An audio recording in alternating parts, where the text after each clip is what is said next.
তো তাদের মধ্যেও কিন্তু আলেম আছে, কিন্তু ওটি আলেম না, ওটি আলেম নামে কলঙ্ক। ওইগুলি দরবারি আলেম, ওইগুলো আওয়ামী লীগের দূষর ছিল।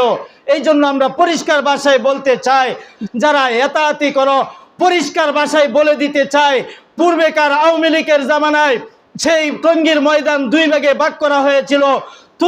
তোমরাও সেখানে ইজতেমা করেছিলা, উলামায়ে কেরামের নেতৃত্বেও ইজতেমা হয়েছিল।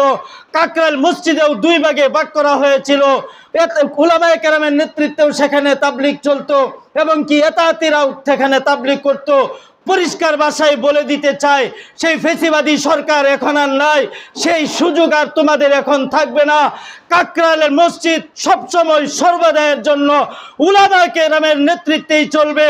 টঙ্গীর ময়দান এই বছর থেকে আজীবন পর্যন্ত উলামায়ে কেরামের নেতৃত্বেই তাবলীগ চলবে এবং ইজতেমা চলবে ইনশাআল্লাহ।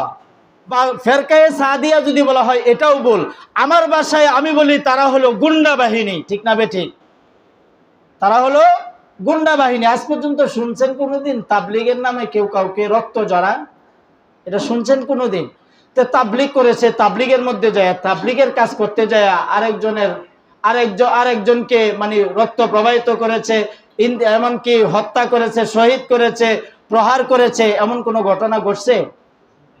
কিন্তু এই সাদ সাহেবের ওনার অনুসারীরা এই ঘটনা ঘটাইছে বাংলাদেশে। আপনারা শুনেন নাই? 2018 সালে পহেলা ডিসেম্বরে সেখানে ওই ঘটনা যদি বলতে চাই তাহলে আমাদের হাতে সময় নাই, অনেক সময় চলে যাবে। তখন কি করুন ঘটনা কাহিনী সেখানে ঘটেছিল। সেখানে তালেবে আলেমরা, ছাত্ররা, সেখানে তো এখনো মাদ্রাসা আছে, কওমি মাদ্রাসার ছাত্ররা সেখানে তারা কাজ করতেছিল। একটা জোর ছিল, জোরে ছাত্ররা কাজ করতেছিল সকালবেলায়। তখন সবাই যার যার মতে, কারো কাছে তো কোনো লাঠি সুটা নাই, এমন প্রস্তুতিও নেয় নাই যে সাদ বাহিনী, গুন্ডা বাহিনী তাদের উপর আক্রমণ করবে। আপনারা ভিডিও অবশ্যই দেখছেন যে হঠাৎ করে তখন সাদ বাহিনী, সাদের অনুসারী যারা এতাতি গ্রুপ করে যারা, তারা সবাই সেই ময়দানে ঢুকে, ময়দানে প্রবেশ করে তখন সেই অনেক ছাত্রদেরকে আহত করেছে। এমনকি একজন নিহত হয়েছিল, একজন শহীদ হয়েছে।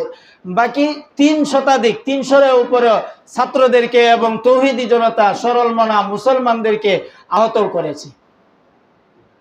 সুতরাং পরিষ্কার ভাষায় বলতে চাই, এমন খুনিরাই বাংলার জমিনে আমাদের বুকে যতদিন পর্যন্ত রক্ত থাকবে, কওমি উলামায়ে কেরামগণ যতদিন থাকবেন, ততদিন পর্যন্ত বাংলার জমিনে তৌহিদি জনতা উলামায়ে কেরামের নেতৃত্বে ফেতনায়ে সাদিয়াকে রদ করেই দিবে।